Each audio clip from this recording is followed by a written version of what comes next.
Olá, queridos. Que a graça e a paz de nosso Senhor e Salvador Jesus Cristo esteja contigo hoje e sempre. Amém? Deus abençoe grandemente. Bem-vindo a mais um comentário da nossa Escola Bíblica Dominical. Desta vez nós vamos estar estudando a lição de número 8 da Revista de Jovens e Adultos, cujo título é As Causas da Desunião devem ser eliminadas. Então hoje nós vamos ver ricos e pobres. Pode haver união entre eles? Como fazermos, para estarmos unidos, para estarmos vivendo em união? Esse assunto nós vamos estar comentando, mas se você ainda não foi inscrito e não é inscrito no nosso canal, aproveita e se inscreva no nosso canal, deixe o seu like, compartilhe. Também não esqueça de ativar o sininho para que você possa receber as notificações em tempo real, ok? Desse jeito, você vai estar ajudando este canal a continuar esse trabalho. Glória ao nome do Senhor. Então vamos à nossa lição.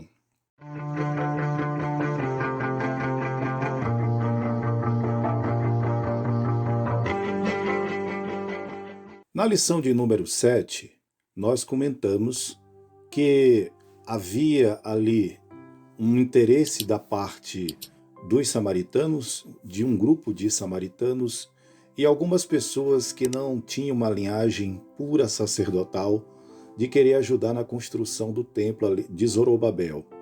E vemos que, pela bondade e graça de Deus, o Senhor usou aqueles homens com sabedoria e eles não permitiram, porque a Bíblia vai ensinar que não pode haver união entre a luz e as trevas. Entretanto, na lição de hoje, nós vamos aprender de que nós devemos estar em união. E aí, a gente está vivendo aqui um paradoxo dentro da Bíblia? Existe um ensinamento que é diferente? Não.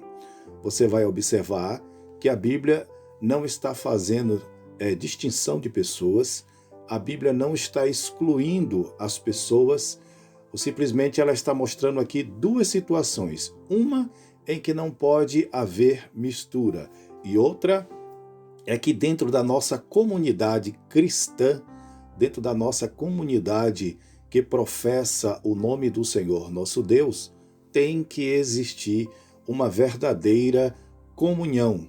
E é esse o assunto que nós vamos estar vendo hoje nessa lição de número 8. Porque tem que existir a comunhão. E a palavra do Senhor, ela vai mostrar claramente isso, que nós temos comunhão com Cristo.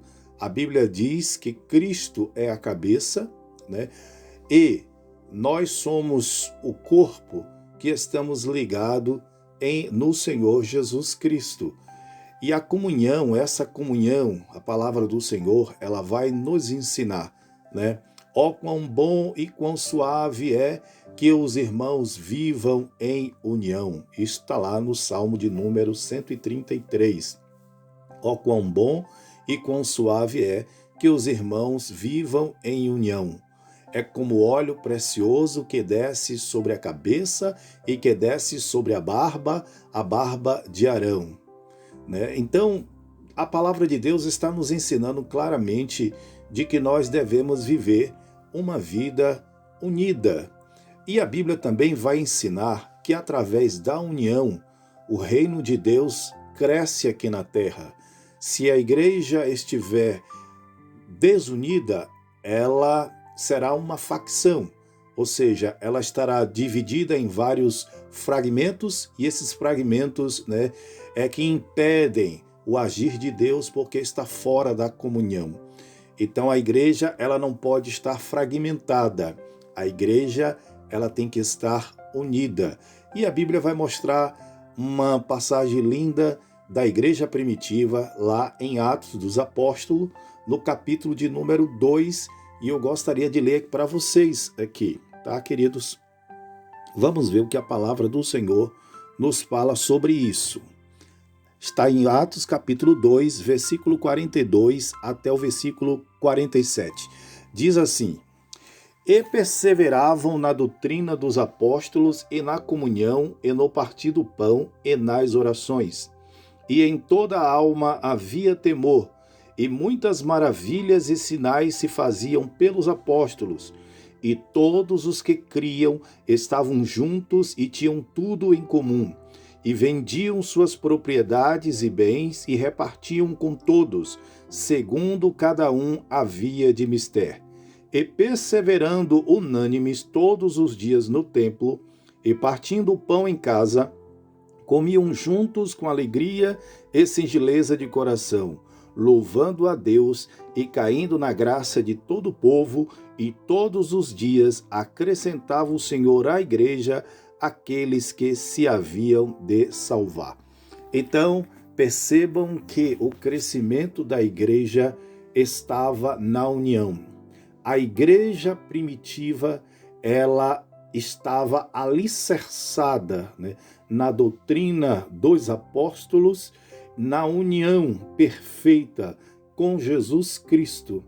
Então, eles eram unidos. A Bíblia diz que eles eram tão unidos que eles vendiam as suas propriedades e eles repartiam entre si. Eles cuidavam uns dos outros, eles cuidavam dos pobres, eles cuidavam das viúvas, eles cuidavam dos órfãos.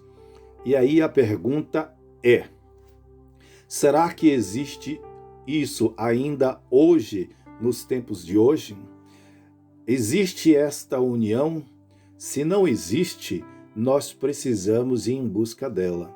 Se não existe, nós precisamos persegui-la, porque nós precisamos ser unidos, porque é através da união. Já dizia já diz um grande ditado popular, que a união faz a força.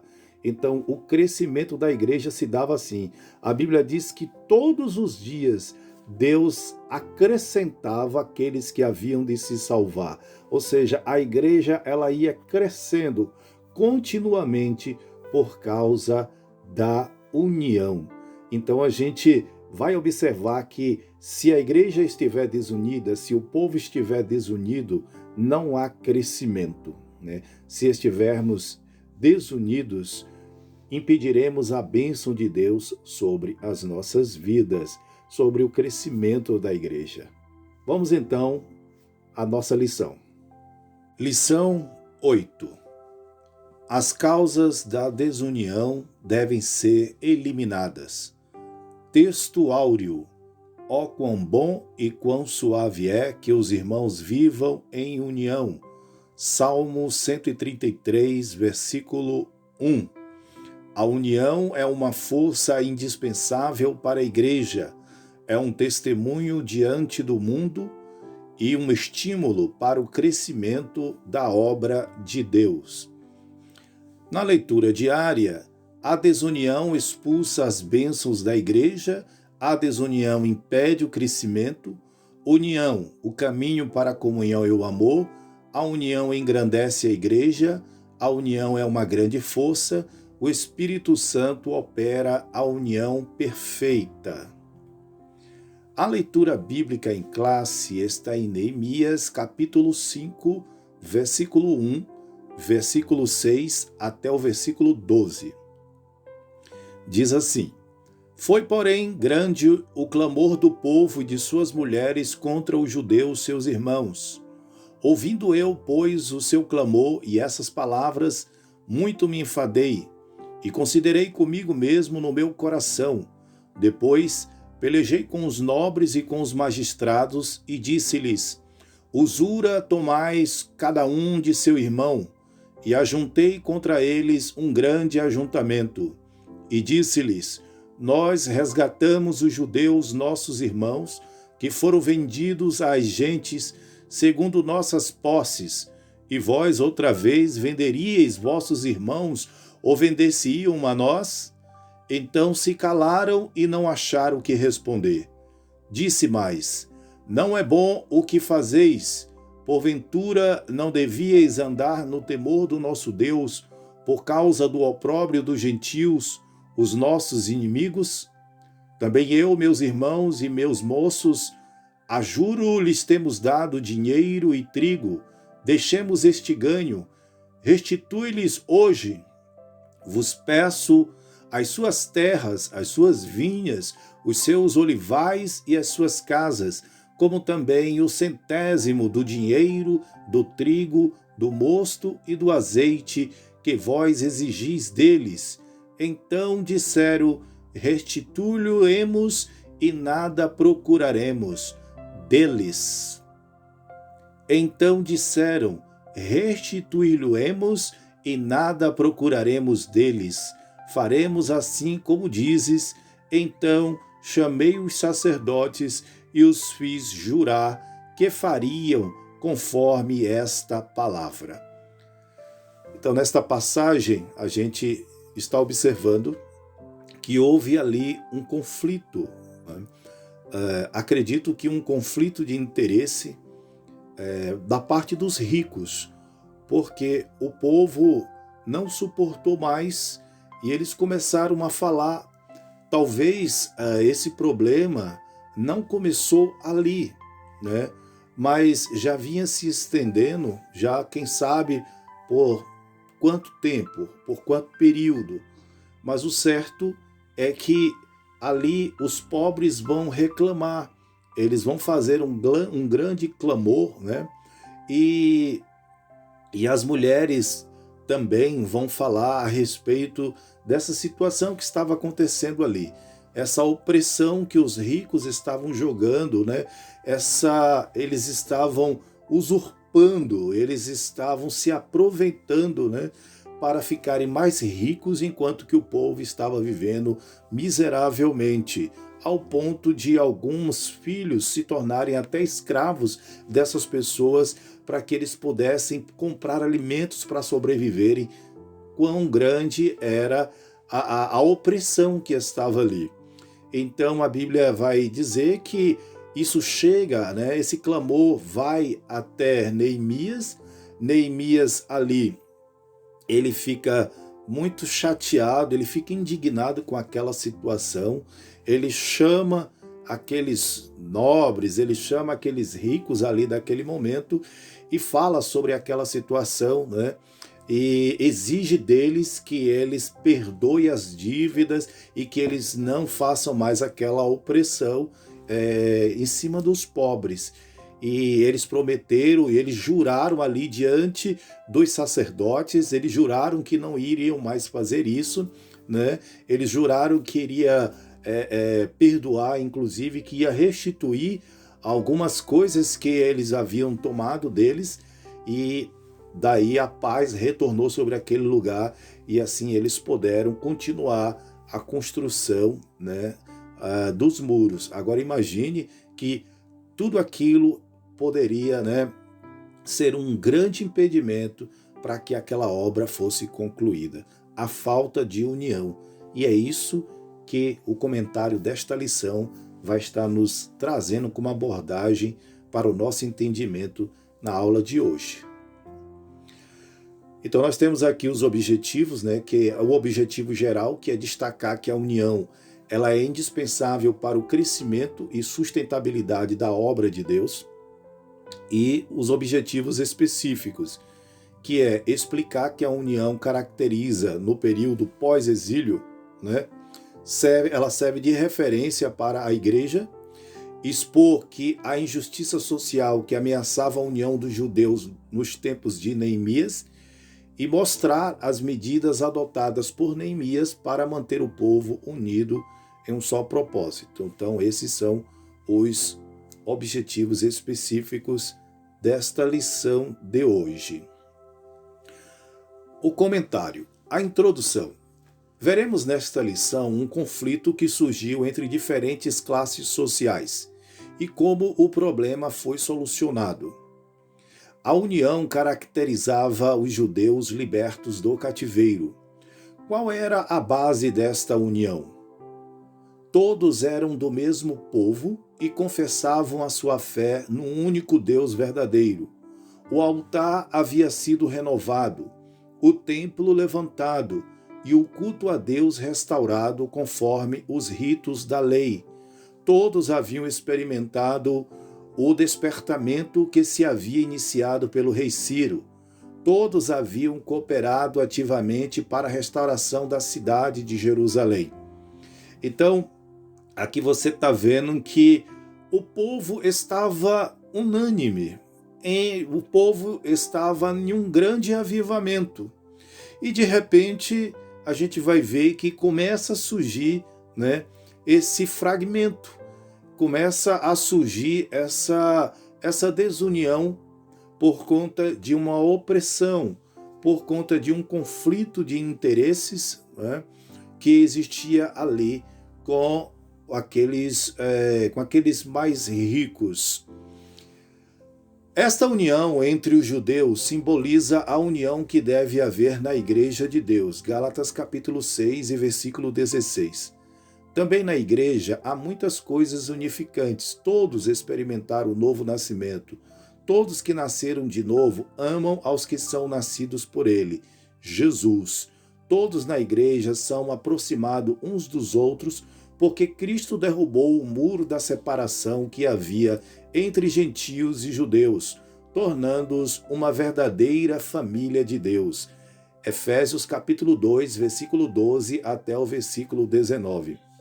Esta união não se baseia em nacionalidade, nível social ou cultural, mas todos são um em Cristo. Gálatas capítulo 3 e versículo 28. No meio da igreja opera o Espírito Santo, o qual faz com que todos se tornem um coração e uma alma. Atos capítulo 4, versículo 32. Quando a igreja vive cheia do Espírito Santo, a união funciona em sua plenitude, e então ela se torna uma antessala do céu. Consideramos algumas bênçãos decorrentes da união. Então, a união, a Bíblia vai nos ensinar, é que faz com que a igreja, ela cresce. É a união que faz com que aqueles que verdadeiramente, né, estão voltados para uma mesma fé, aqueles que estão voltados para uma mesma doutrina, aqueles que estão voltados para uma mesma convicção de que é servir a Deus, fazer parte do reino de Deus aqui na terra, né? Então todos vão caminhando juntos para um mesmo alvo, todos vão caminhando juntos para o mesmo propósito.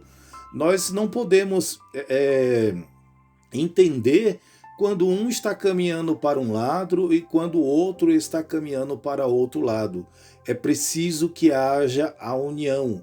Até mesmo a união da igreja fará com que o inimigo não encontre espaço, não encontre brechas para desequilibrar o crescimento da igreja, desequilibrar, né, a igreja do Deus vivo aqui nessa terra, né? Então, os crentes sentem apoio espiritual para a sua vida. Muitos crentes vivem cercados de pessoas que são contrárias à sua fé. São alvos de críticas e de isolamento, seja no trabalho, na escola ou na família. Que riqueza então é chegar à igreja e encontrar o ambiente fraternal e a união que predomina entre os irmãos. Ouçamos o que diz o salmista: quão bom e quão suave é que os irmãos vivam em união. Salmo 133, versículo 1. Então, a palavra do Senhor vai nos mostrar a respeito desta unidade. Imagine aquele ambiente gostoso, você chegar na igreja e você se sentir ali, abraçado pelas pessoas, todo mundo comungando de uma mesma comunhão, né? Todo mundo ali participando de uma mesma fé. Todo mundo, se é para sofrer, vamos sofrer junto. Se é para sorrir, vamos sorrir junto. A Bíblia diz: sorrir com os que sorriem e chorar com os que choram, ou se alegrar com os que se alegram e chorar com os que choram. Né? Então a gente ali, naquela fé, naquele amor, naquele propósito, todos unidos, né? Então todos formando ali um grande cordão, né? Onde numa grande corrente de fé, onde todos os elos estão ligados e eles não podem ser quebrados. É assim que funciona, né, a união dentro da igreja. Então a gente vê que ali no meio do povo judeu, eles estavam com um grande problema. Por quê? Porque os mais ricos estavam se aproveitando dos mais pobres. E é interessante, quando nós estudamos ali o Pentateuco, quando a gente vai estudar ali Levítico, Números, né, Deuteronômio, você vai observar ali o cuidado que Deus teve para que o pobre não fosse afligido, né? O cuidado que Deus teve para que o rico, até mesmo na questão, por exemplo, dos escravos, a gente sabe que essa questão de escravatura, isso é milenar, né? Isso é milenar, isso vem desde lá dos primórdios. Então, dentro da própria nação de Israel, existia um sistema de escravatura, mas era um sistema de escravatura que não era opressor. Ou seja, existiam muitas pessoas que nasceram escravos. Você vai ver, por exemplo, a questão dos patriarcas. Abraão, né? Isaac, Jacó, o próprio Jó. Esses homens, eles tiveram muitos servos e servas que nasceram dentro da sua casa. Mas aí você vai ver que lá, quando Deus estabelece ali a lei para Moisés, né, para o povo através de Moisés, Deus fala sobre um período em que esse escravo ele deveria estar submisso ao seu senhor e que depois de certo tempo esse senhor ele deveria dar a carta de alforria para esse escravo.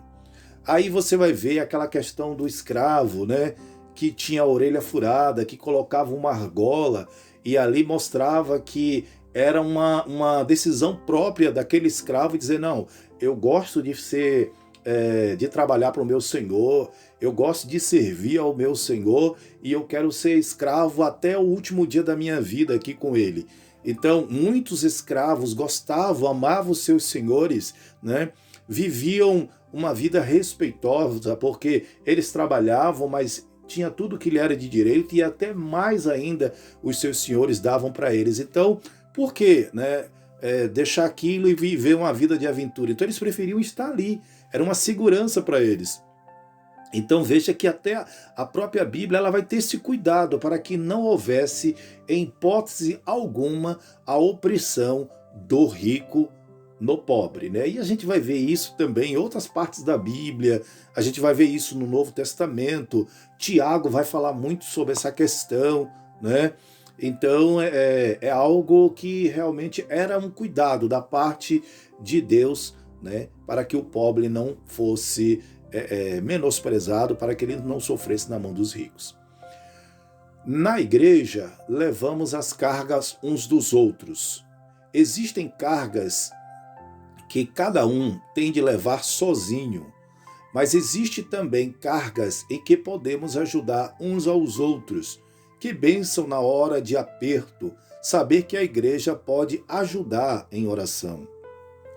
A união nos faz fortes. Uma ovelha sozinha é facilmente arrebatada, mas quando está com um rebanho, ela é protegida.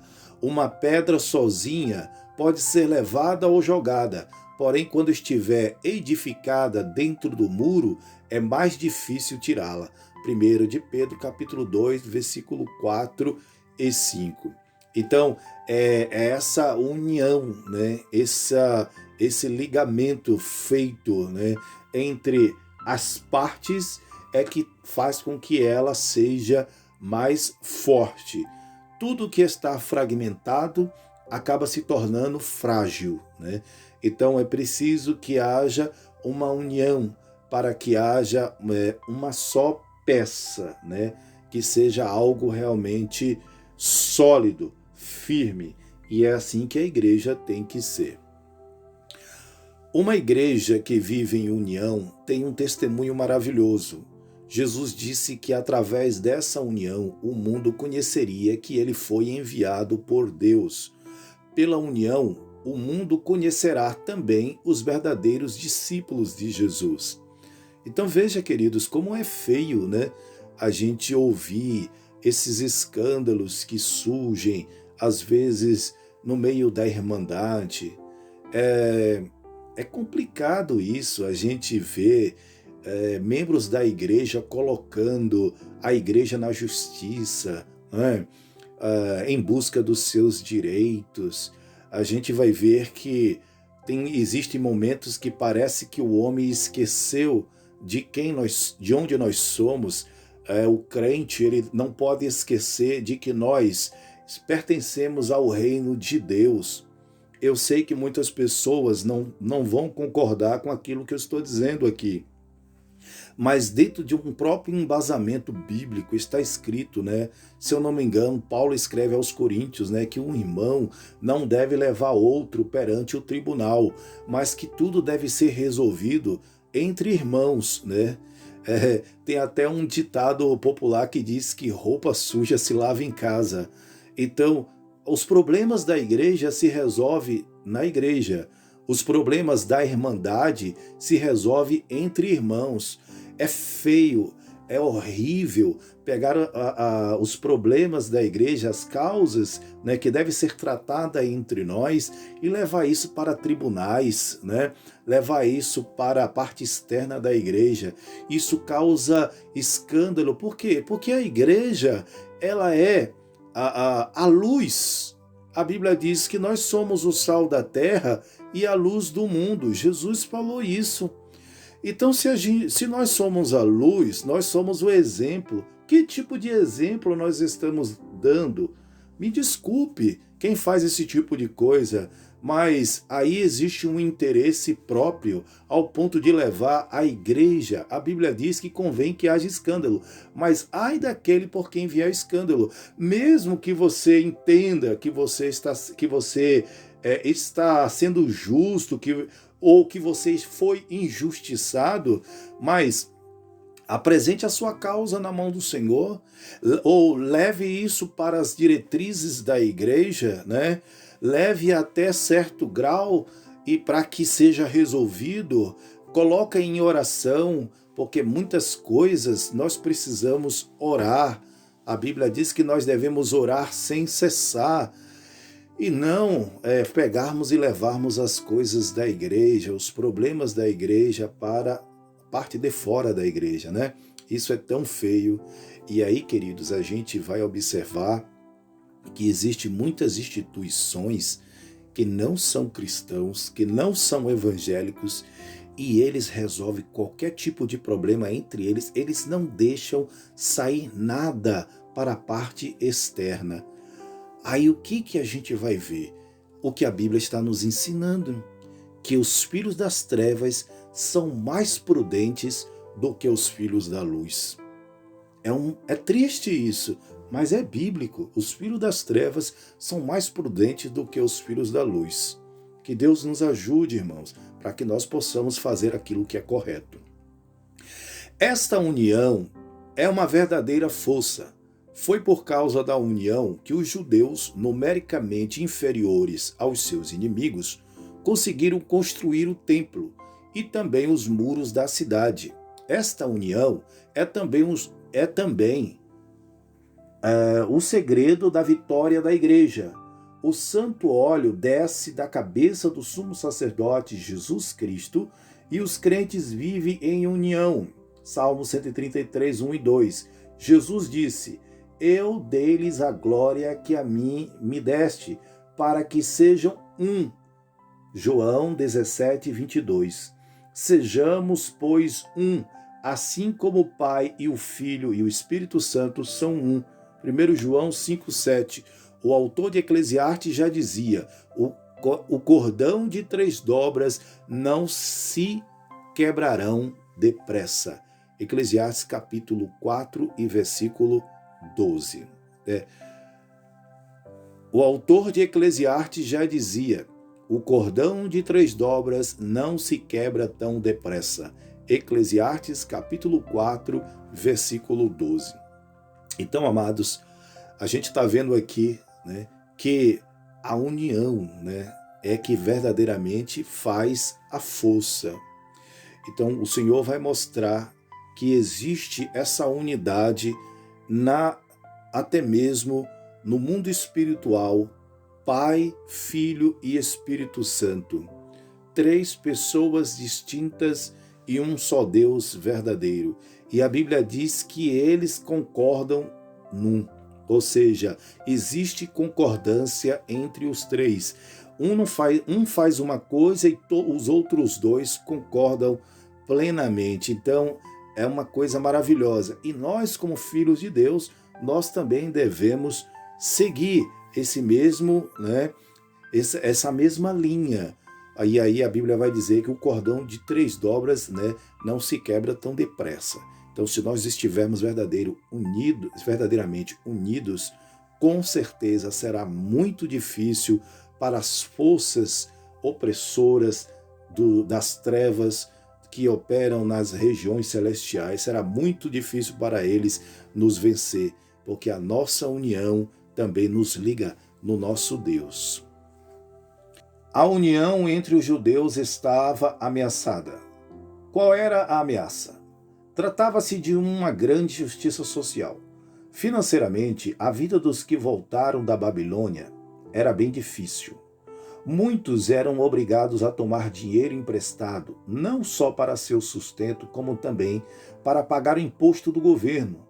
Tomavam emprestado dos seus irmãos mais ricos, os quais cobravam juros altos, até mesmo com usura. Quando os mais pobres não conseguiam pagar os empréstimos tomados, os irmãos mais ricos executavam as dívidas, tomando as casas, as terras e até mesmo os filhos e as filhas dos devedores.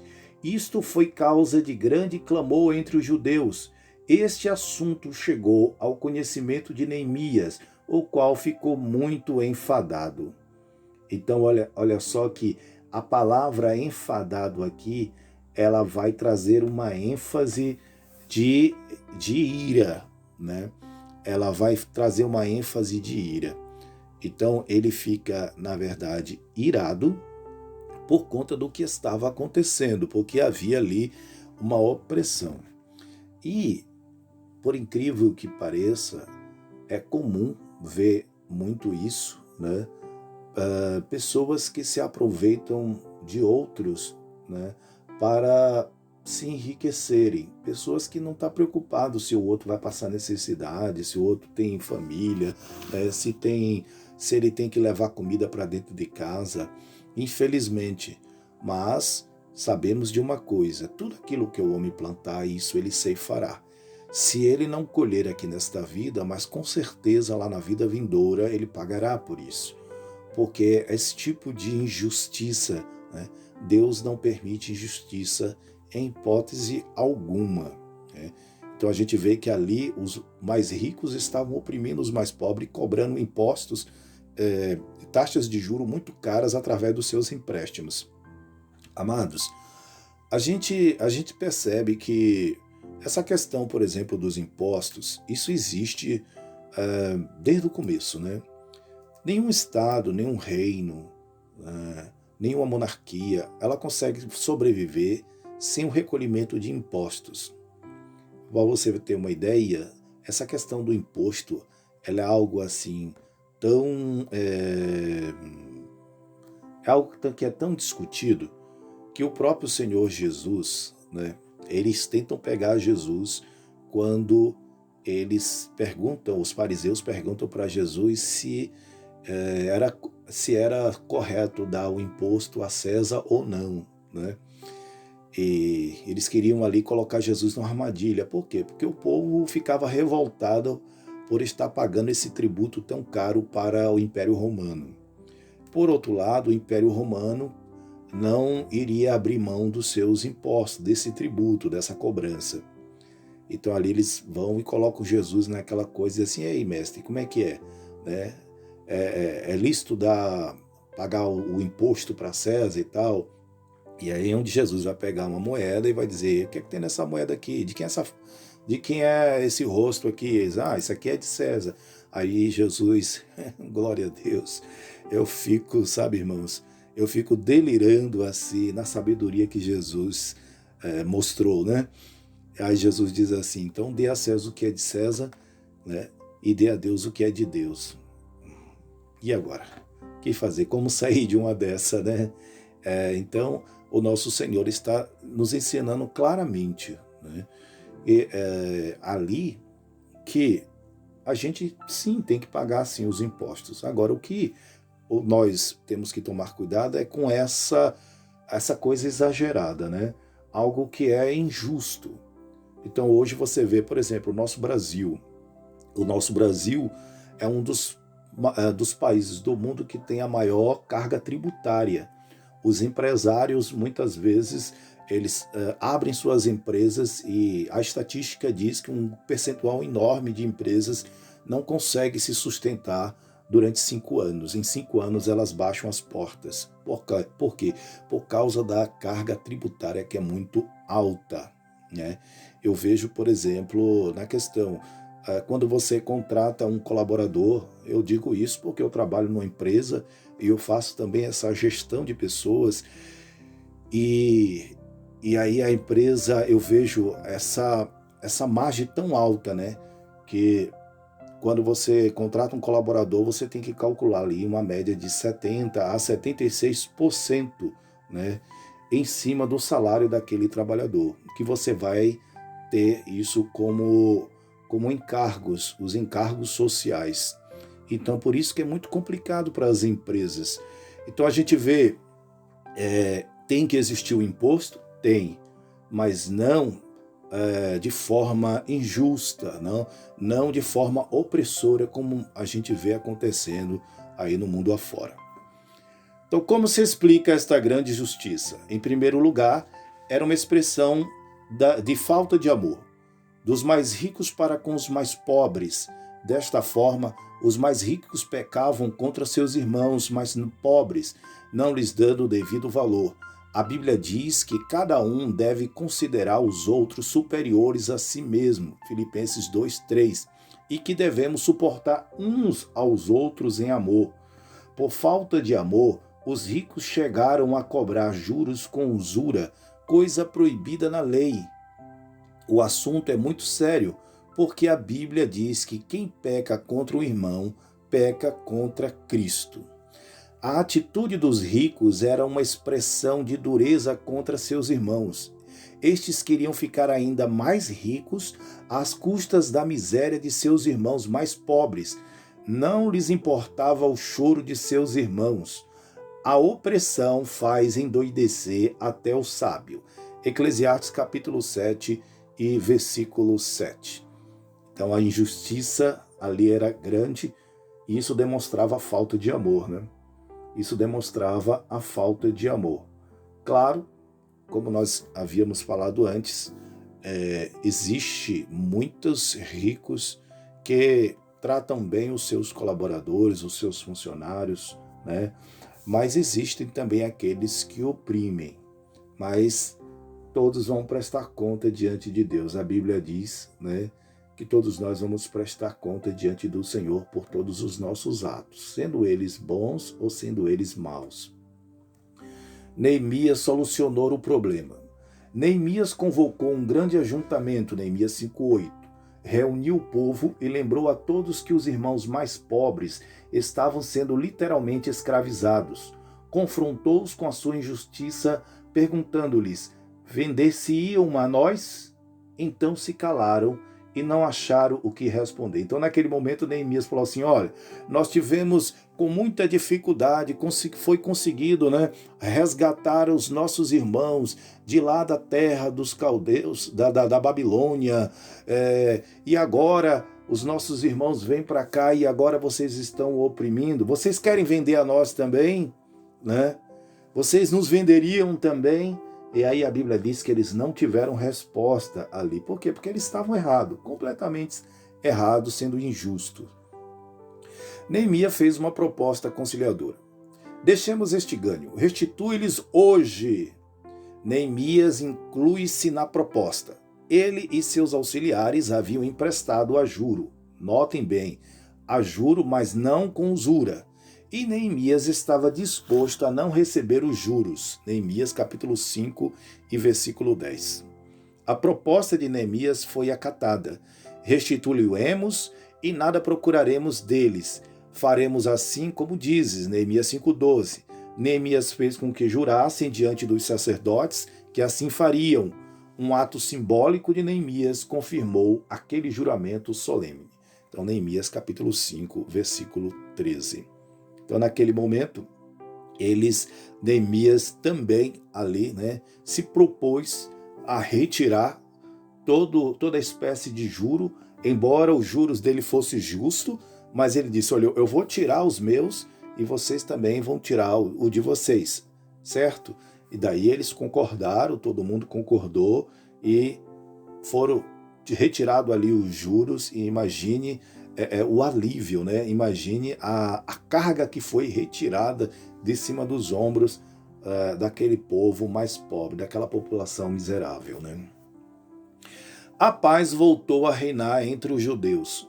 Surgindo um problema entre os judeus, deve logo ser tratado com muita diligência. Quando um líder do povo for ignorante, desinteressado ou negligente, o resultado poderá vir a ser uma contaminação grave. Faz parte das atribuições do ministro manter a boa ordem na igreja. Ele deve enfrentar os problemas com humildade, imparcialidade e com sabedoria de Deus.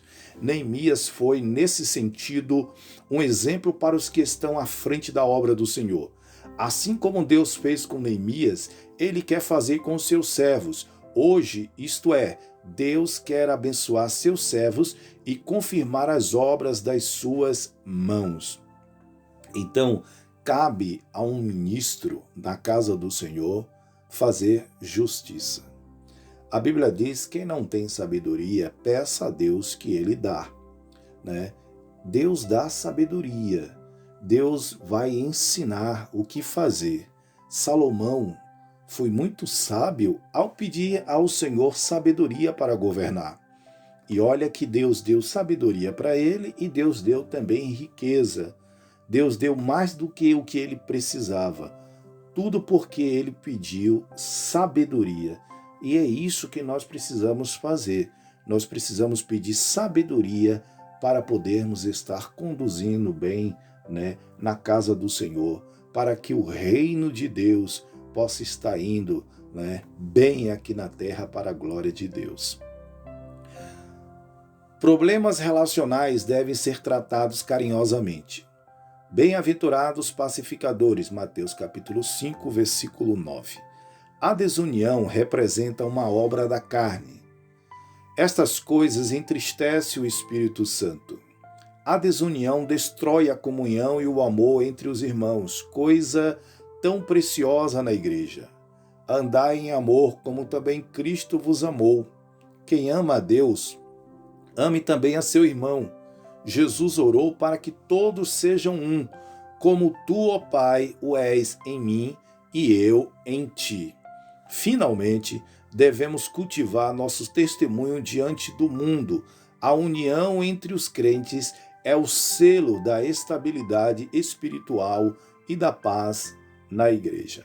Amados, quando a gente vai fazer algumas pesquisas a respeito de reinos, de impérios, nós vamos ver que aqueles reinos que acabaram se dividindo, a Bíblia diz que vai mostrar que esses reinos, eles ruíram, E até a própria Bíblia vai dizer, a respeito de uma casa que não pode estar dividida, com ela mesma.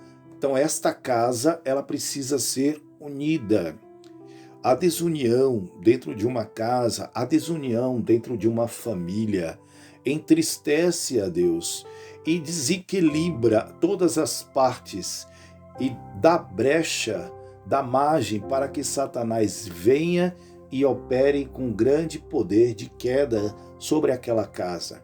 Então, a família precisa estar unida, a igreja precisa estar unida, a sociedade precisa estar unida.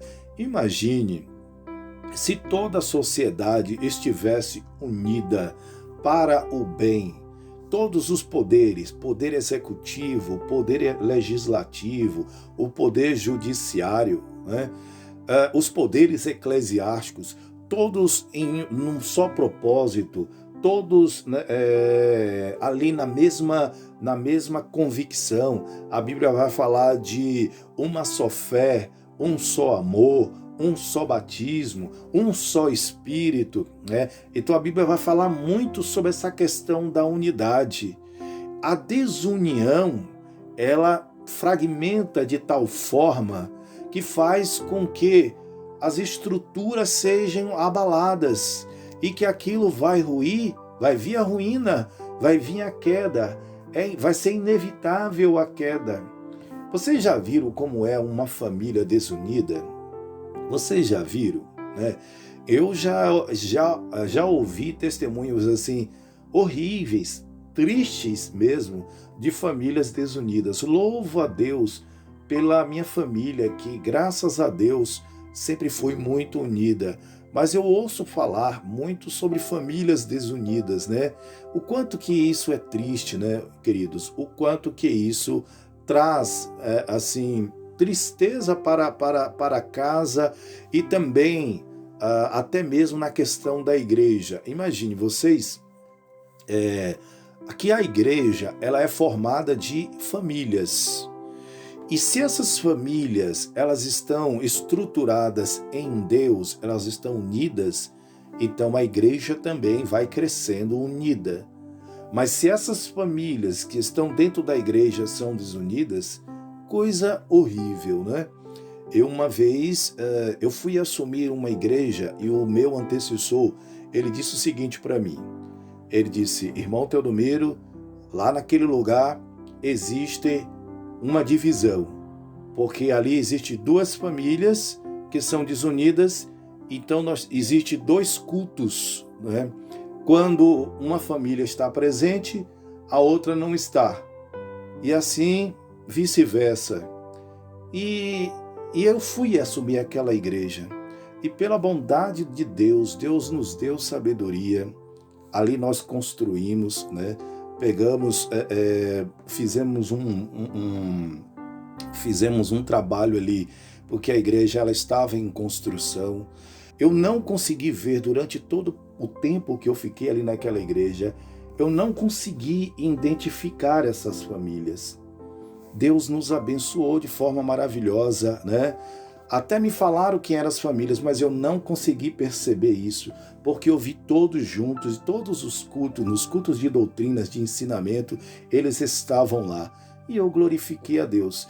Tanto é assim que esta igreja, né, depois de alguns anos, eu voltei lá para pastorear ela novamente. Então, glória ao nome do Senhor, glória a Deus. Ó, quão bom e quão suave é que os irmãos vivam em união. Não é assim, queridos? Amados, eu gostaria de concluir esta lição falando a respeito da nossa união quando nós chegarmos até as mansões celestiais. Queridos, vocês sabem que aqui na Terra a igreja é uma só. Embora exista uma igreja que tenha o título de Igreja Universal, né, mas a igreja ela é uma só. Existe hoje várias denominações de igrejas pentecostais, neopentecostais, tradicionais, reformadas, renovadas, enfim, existem centenas de instituições evangélicas que faz parte da igreja, lógico. E no arrebatamento da igreja, Deus vai tirar de cada uma delas, Deus vai tirar os seus fiéis.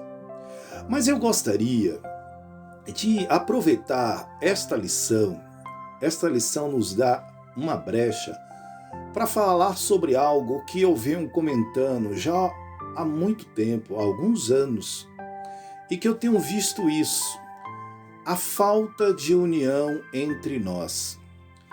Por que que existe essa rivalidade?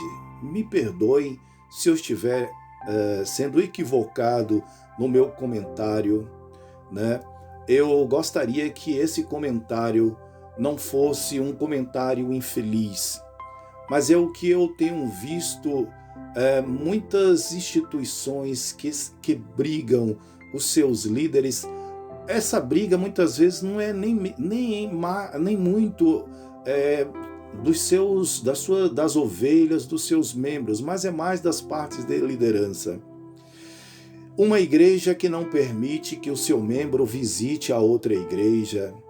Um pregador do evangelho que não pode pregar na outra instituição. Amados, às vezes eu paro para pensar assim e falo, Senhor, como é que vai ser isso? Porque lá no céu a gente vai ter condomínio. Vai ter o condomínio da igreja pentecostal. Aqui é o condomínio da igreja tradicional. Aqui é o condomínio das igrejas renovadas. Aqui é o condomínio da igreja tal, da igreja tal. Não, amados. A Bíblia diz que naquele dia será um só Senhor, um só pastor e um só rebanho. Está escrito, um só Senhor e um só rebanho, um só pastor e um só rebanho. Então, eu acho que está na hora de nós pararmos, estamos nos aproximando do grande momento que é o arrebatamento da igreja. Está na hora de nós revermos algumas coisas que nós precisamos, arrumar a nossa casa. Nós precisamos arrumar a nossa casa, nós precisamos arrumar a nossa vida. E aí eu acho que precisamos voltar e fazer a união. Eu não estou falando de ecumenismo.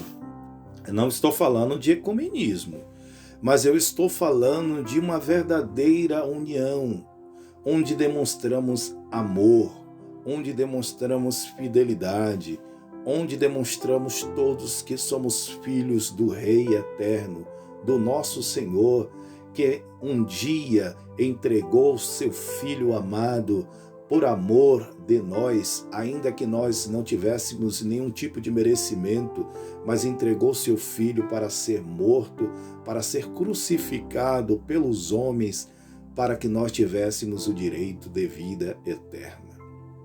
Que haja união, que haja amor, que haja fidelidade, que todos possamos andar unidos, todos, abraçados, juntos em uma só fé. Por isso, amados, que está difícil o crescimento. Hoje eu vejo muito um inchamento, vamos dizer assim, né? Parece uma bolha que incha. A igreja está parecendo aquela bolha que incha, sabe? Aquela bolha de sabão que vai crescendo, depois ela estoura. Que Deus nos ajude para que isso não aconteça, mas nós precisamos de um crescimento sadio, nós precisamos de um crescimento sólido, que a palavra de Deus possa estar sendo o nosso sustento, o nosso crescimento, que a luz do Evangelho de Cristo abra o nosso entendimento e que possamos estar todos andando de mãos unidas, juntos, em uma só fé, em um só amor, em um só propósito. Amém? Deus te abençoe grandemente. Que o Espírito Santo do Senhor abençoe você e a sua casa, o lugar onde você congrega, o teu pastor, que todos estejamos unidos, porque no arrebatamento da igreja, todos nós estaremos lá diante do nosso sumo pastor. Uma só fé, vai ser um só rebanho, vai ser um só pastor. Amém, querido?